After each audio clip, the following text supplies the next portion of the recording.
Slurp De Durp, my G's, that's hot. I was just getting my morning coffee, and then I thought about, what if I do a video about my favourite plugins in Logic? I don't think I've ever done that. So you guys up for that? Well, you got no choice because I'm recording it anyway. Let's go back into the studio. Yeah, it's alright then, my G's. So a little bit of a simplified video today. Yeah, not like super glamorous, because I don't want to talk about all the weird and wonderful plugins in Logic that I don't actually ever use. I just want to keep it to the ones that I do actually really use. And so if you start off with the instruments over the as opposed to the effects, to be quite honest with you, I rarely use any of them. The ES2, like back in the day. I mean, I used to use it back in the day, but I mean, you know, I much prefer using Vital or something, which is free anyway, so it doesn't really matter. But yeah, so yeah, instrument-wise, there are some cool things there, but personally, my workflow, I never use any of them. The only thing I occasionally use is a sampler, and it's cool. I like the new sampler, but I don't really bother going into it. I mean, the only really time I use it is to convert an audio to a sample and then pitch it. So if I need to pitch something, you know, because it's got a really nice pitch algorithm, you know, it's really clean, it's just a really high quality. So if I need to pitch something up or down, I'll do it in that.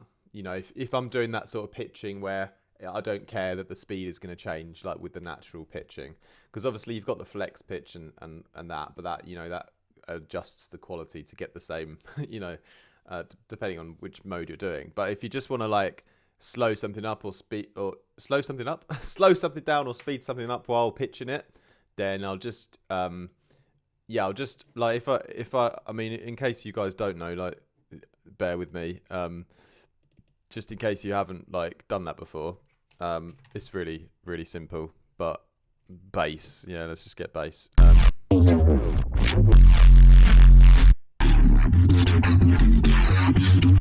Yeah, so obviously that's at 174. For some reason Logic turns it down like randomly sometimes. But yeah, say I wanted to like convert that to a sample, I'll just hit Control E, and it'll just instantly make it into the sampler. And then say it's a D, and I want to take it up to F, I'll go up 3. And then obviously it's going up and it's speeding it up as well. But then at least I know the quality is like properly intact still. So I've got it now at F, and then I can still take, like, this should have been a separate video. I can still take like the little parts, you know, chop little parts out that I want to use, and you know, it doesn't matter if they're not completely in time, but at least they're at the right pitch and they sound good. So anyway, sorry, that's a bit of a rant there. Yeah, carrying on then, because really we can sort of skip over the instrument section. There's some cool things. The drum synth is cool. But it just has like a few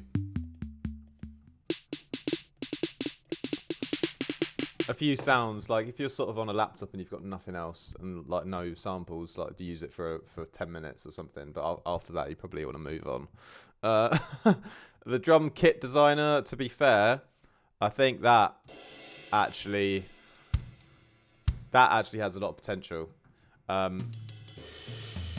Yeah, that's actually something I would definitely use if I didn't have many of my own drum and live drum samples. I would definitely use that. So I think that's a sick thing to have within Logic to begin with. So yeah, that is cool. That is really cool. Just so you've got a realistic like hats and rides you can use, rather than just like terrible synthetic 808 ones. If you want like some realism. So yeah, there's loads of other. We can go over other instruments another time, but because I don't really use any, I want to keep this short and specific to yeah, things that I actually use. So if we go ahead and open another audio channel, not that it really matters, but yeah, effects. So bass amps, yeah, they look really cool. I like that they have different settings, and different colors and things. I don't really like the sound of them too much, to be fair. I rarely end up using them because when I'm doing like creative, distortion kind of things or that kind of style, I typically want something that's gonna give a great high end kind of layer. And I don't always get that result from the amps, to be honest. But occasionally I've used them. But yeah, it's a rare thing for me to go ahead and use. Delays, love, love, love, love, love the echo. The echo. Honestly, this is going to be a really boring tutorial because all the things that I like about Logic are the most basic ones. So I love the echo. Let's get just another sound in again. Let me type in something that will bring up like 100 results. Synth, yeah. That's a bit aggressive, isn't it? But oh well.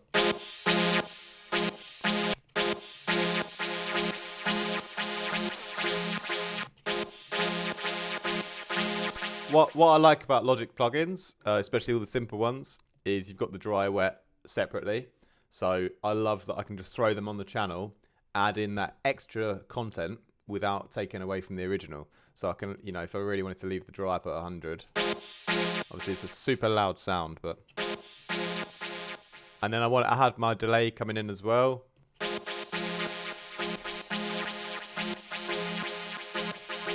I like that you can filter it here, so you can just have a bit high-end delay. You can sort of just fill in those gaps. And then I could bring it right down. And like fill in a bit more background information. So it's a great way to just just delay stuff nice and easy when you need like more background info.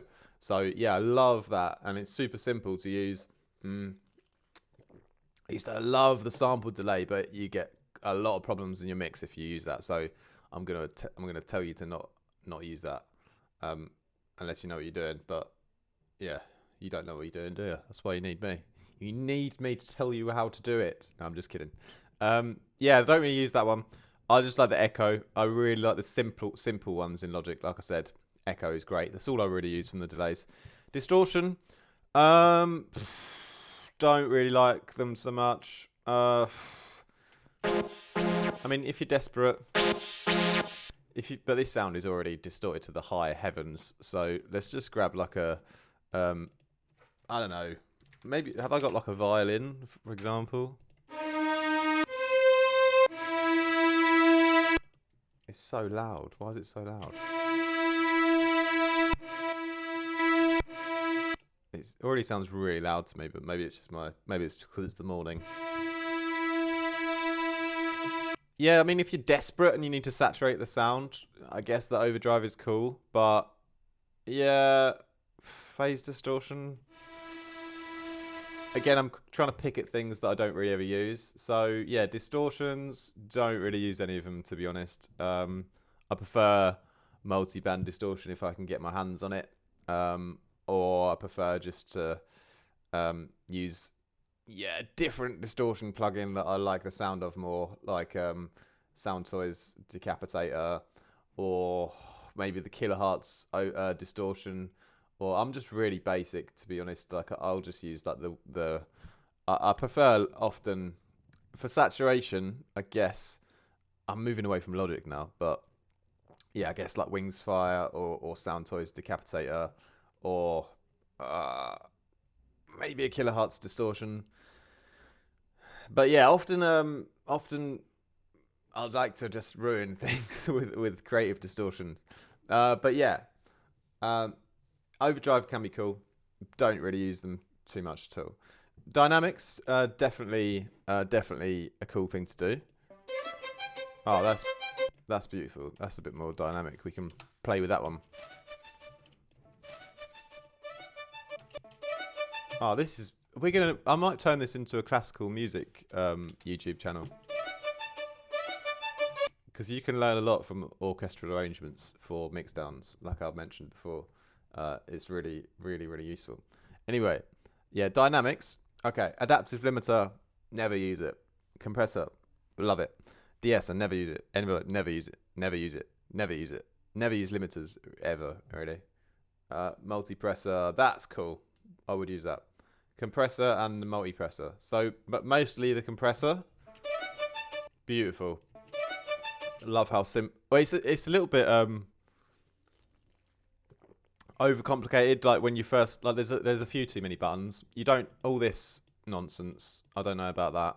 I'll just leave it on the first one. You want to keep it like, keep the stock, as much of the stock flavor as you can get. You need a nice stock gravy, yeah? So I changed my default settings so you can copy them. Platinum digital, ratio at 2, or 2.1, same thing. 2 is just like the most basic, subtle compression. Makeup at 0. Auto gain off, definitely. I don't like to have the auto gain on because I want to be controlling the volume myself. Attack at 0. Always like to compress those peaks straight away. And then release 50 is kind of in the middle. The knee is like 0.7. 7's my favorite number, but you know, it doesn't really matter. The knee too much. And then all we can do is bring the threshold back, right? So let's bring the volume up. All I have to do is bother with this one now.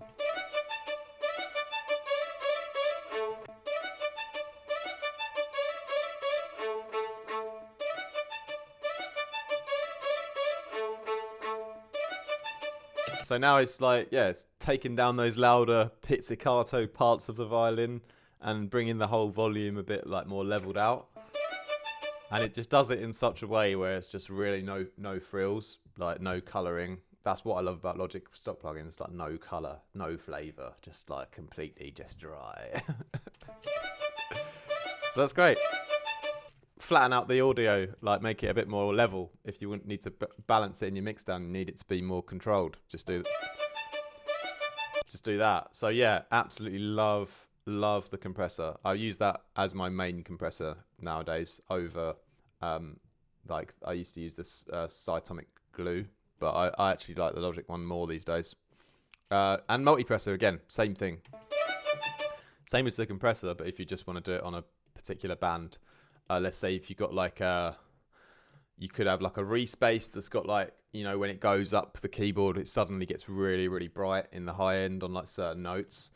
So you could just do like a high end like compression so that every time it, you know, your bass line pops up to the higher end, then it will just like tame it, you know. Same that the normal compressor does on the whole volume, but just on the sort of high end, if you've got a sound that like occasionally gets too extreme in the high end. Or you could do it on bass as well. If you've got certain sound that gets like too overly bassy at certain notes, you could just use it to control that. So that's also just as good as the compressor, in my opinion. Love that. Really, really like that one. How's it going, my G's? Hope you're enjoying the video so far. Remember that although learning from tutorials can be great and inspiring, nothing quite beats having a one-on-one session to really fill in those extra gaps in your knowledge. So if you want to ever have a session, book in via the link above.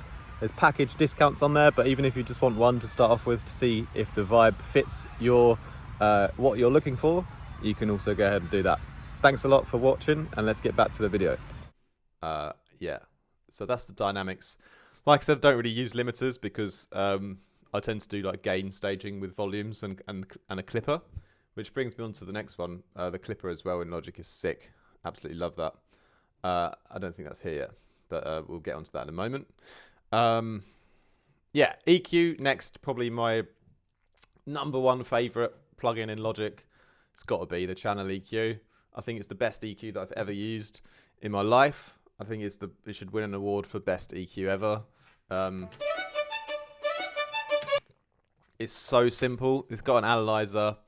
It's got the gain on the side, which is great. You can gain stage with it.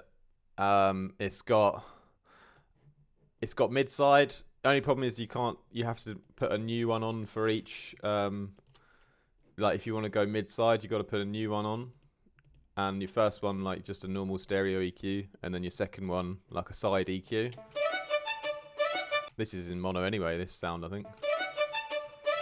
But, you know, let's say I'll make it stereo, just for a laugh. Let's do it like, let's put a sample delay on it, just really really destroy the stereo. Now it's like super side information.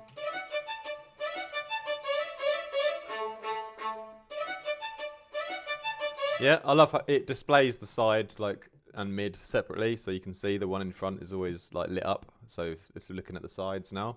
But yeah, I love it in general. Just I use it for everything, mixing, mastering. It's just you can use so many. Like you can just stack them up like crazy because it don't take any CPU up. So you can just have really nice curves. I love nice curves. Do you like nice curves, Matt? I don't know if I have anyone called Matt, but if you're listening, Matt, do you like nice curves? I bet you do, don't you, mate? Yeah, I know what you're like, Matt. Anyway, nice curves. I mean, smooth curves. I like smooth curves too. Do you like smooth curves, Matt? Yeah. Smooth curves. Basically, 18 dB is my favourite to cut. I love that. It's the best. It's the best possible curve shape. Yeah, it's just nice. It's just nice. It's so simple. Yeah, I just love it. I think it sounds as good as the FabFilter EQ, like the result of it. No colouring, just like really basic, does the job, but it's less CPU and it's got a little bit less special effects, which I kind of like. I would say either the FabFilter Pro Q or this one would be the best EQs that I've ever seen for like basic jobs. But I prefer this one because I'm Logic biased. No, I prefer this one because it's a little bit less over complicated. Like the FabFilter has certain things in it, like the AI detection peak things, and then it adjusts it all for you, which is cool. But I like being able to do everything myself. I like how low CPU it is, and I like that it's just a bit simpler. To be honest, I like that, and I just can use loads of them and just keep going and going until I get the result that I want. Just keep crafting and crafting and shaping and shaping. So yeah, really, really love the channel EQ. I'm going to say it's absolutely my favorite plugin in Logic. It's the plugin that I use the most out of everything. Obviously, it's the most important for me. Yeah, you got linear phase and all this nonsense. I don't really bother with any of the others. I like to keep it simple. Channel EQ. Yeah, auto filter. Used to use it. It can be cool if you haven't got any other filters. Definitely use it if you need to add in automation. 100%. But I don't use it because I just prefer the Sound Toys filters. I think they've just got a cool sound. I love the way that you can, tweak it and change the analog style, and it just sounds like when you low pass things and sort of drive it up a bit, like it just sounds like way cooler. So I like the filters sort of outside of Logic, to be fair. All right. Yeah, the other ones don't really bother. Imaging, don't really use that. I mean I never really liked that one. I like the stereo spread.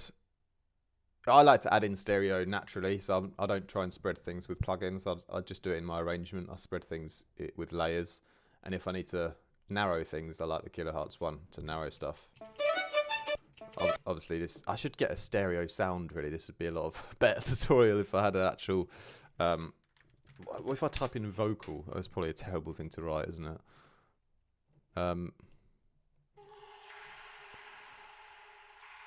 Some old Reeb's vocals from one of our collabs.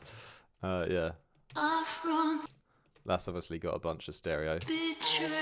Well, not too much though, but it's got a little bit of stereo. Anyway. Yeah, I'm not talking about Logic anymore. I'm getting lost. I'm digressing. But yeah, taming the width. With the kilohertz one. I believe that's free anyway, though. So anyway, sorry, let's carry on. Logic. Where are we? Yeah, so we're going on to imaging. Yeah, I don't really bother with anything else there. Metering. I don't really bother. I'll just use span to meter stuff, to look at the frequencies. That's it, really. Modulation. This is sometimes cool. I don't really use any of these. to be honest. But if you want to mess around, the ring shifter was always fun.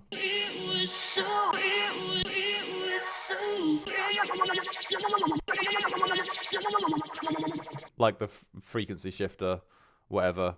Yeah, that can be fun for like 10 minutes. The rotor cabinet. I mean, yeah, it's cool. Bit of a gimmick. I don't know. Tremolo. Yeah, all this stuff like ensemble. I mean, that's useful. If you need to like soften the sound a bit and place it more in the background in your mix, like, yeah, with those modulation things, you know, the chorus, the flanger, and the ensemble, they're pretty useful. I just don't really ever use them. I don't really ever need to use them. It's rare that I chorus a sound in the audio file, and if I do, I don't know. I think I'll probably find a different way, more creative way to go about it. I don't know. Yeah, I can't speak too much about these. They're all pretty cool, but I just don't really use them. Tremolo, like, and all that kind of stuff, I tend to use the LFO tool, mostly. Yeah, so the clipper, obviously. Yeah, love that. Love that it's the Camel Crusher, you know, just hard clipper, whatever. Turn the output up and the mix up, and turn everything off. And then I think didn't I not make a preset for this? Oh, I think I did on my new laptop. Yeah, just turn everything off, and just keep the master and the clipper on. It was so cool. And then you know, just gain it before. So it's obviously at -4. If I go up to +4, and then it's at 0, and then I can go higher and destroy the sound. Yeah, obviously with this sound it's not the best, but if you've got a sound that you want to, you know, max out into a clipper, because you can always redline it and go harder. Yeah, the same for, you know, my whole mixing mastering chain. That's how it works, you know. So the Fat Effects is great because it's a clipper that you can use that comes in Logic. So yeah, love it. Love the clipper. Definitely super useful, but not hard to find anywhere. Yeah, like anyone can get a clipper for free. Yeah, that's it really. I mean, pitch shifter.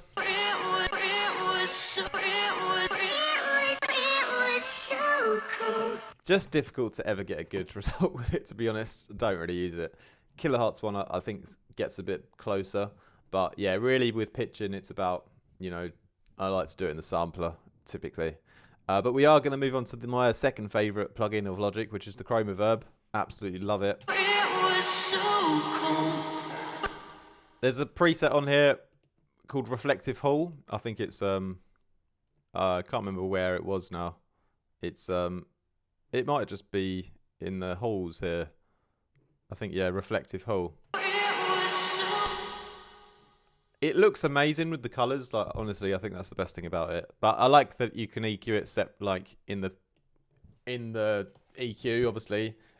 In the reverb, that's super useful. And you can like you can EQ it sort of there, and then you can go details and EQ it like again. Like, so again, like take out the lows. I love that you can just place it straight on the channel, and I can add in my reverb signal without having to have it separately on a send or on a bounce. If I just want a little bit high end trickle, I love it. It was so cool. I can, like, you know, see how it sounds, turn it up, get the sort of settings right. It was so cool. And then just really, really take it down. It was so cool. And then I've got like my background little reverb high-end sparkle, but the dry is still 100%. So I'm just adding content. I'm not taking any content away, so I can just leave it straight on the channel. That's why I love it for my workflow, because it's super fast. Don't have to bother bouncing out. Don't have to bother making sends. Can just add a bit of reverb sparkle in the high end, like whenever I want on anything. And I do that all the time on like channels. And yeah, can just slap it on and leave it on and don't have to worry about it. So yeah, and it sounds great. Sounds really, really good. Love the Space Designer. I don't use it these days, but I used to use it loads. Because convolution reverb is just something that you just really should have a relationship with. Yeah, because it's just like, you know, taking your sound to the next level and giving it a new kind of coating, you know, is something you can't really do without convolution. So yeah, super enjoy convolution reverb. Space Design is sick, but I just tend to use the Kilohertz Convolver these days because it's more new to me and it's got cooler recorded spaces, I think. So it's, with convolution reverb, it's all about the recorded spaces that are in the pack, you know, in the folders. So yeah, having cool recorded spaces at higher quality is just epic, and the Kilohertz Convolver has got some sick ones. Yeah, don't really bother with the other reverbs. Specialized, never bother with that. Yeah, and then you've got the utility, the gain. I don't really like it because it's not very precise. You know, you've only got the 0.1, you don't have the 0.01. So I use the Kilohertz gain typically instead. Yeah, just a sort of recap then. So delay, the echo, like really love that. Use that loads. Compressor, multipressor, absolutely amazing. Channel EQ, just the #1. Like, just use that more than anything else by far. And yeah, the clipper is very necessary. And the reverb, the chroma reverb, is absolutely wicked. Those are like kind of the main things that I use on a day-to-day basis, like all the time. If I had like a wish list for Logic, like 3 plugins, it would be like the LFO tool, like because it's such a simple. These are all like super simple things that should just be part of it, in my opinion. At least like it would help my workflow. Just like a simple LFO tool where you can do like, yeah, some nice volume to the grid automation, just like nice and intuitive like that. And then I would have, yeah, what's a transient shaper. I don't really think it has one, but just a super simple transient shaper like the Kilohertz one. It's just absolutely epic. You know, those 2 plugins, transient shaper and the LFO tool, and then just like span, like a Logic version of span. Like obviously it's got its multimeters and everything, but nothing is quite as, yeah, as like highly detailed as like the span analyzer. So yeah, like span, transient shaper, and LFO tool, plus those simple basic Logic like compressors and EQs, then I think I've got everything I need. Like absolutely. Yeah. Oh, maybe a multi-band saturation that's a bit better than the ones that they've got as well. I don't know if there already is one. I don't, because I don't really ever check them out. But yeah, I think. Yeah, typically it will like distort the whole signal. So I like if they could have like a multi-band saturation with some better kind of settings, that'd be sick. But yeah, that's basically it. Hope you guys enjoyed the video today. Let me know your comments down below if you use Logic and what some of your sort of hidden gem plugins are that you think that are really great that I've probably skipped over because I haven't really tried. Yeah, love to know what you Logic users on the channel think about the stock plugins that come, and yeah, which one is like a crucial part to your workflow. I've just showed you the ones that are really important to me, and I've brushed over some that I kind of think are okay, but really I could probably narrow it down to five or six stock plugins that I use like all the time, but the rest of them I kind of skip over. But yeah, less is more, definitely, having those right ones, and then you can focus on the, you know, the good stuff, the arrangement, and, you know, getting the right sounds, and yeah, making a cool track, which is not all about, it's not all about having loads of plugins to do. It's all about your imagination at the end of the day. So yeah, thanks a lot for watching, my G's. Have a wicked rest of your day. Peace out.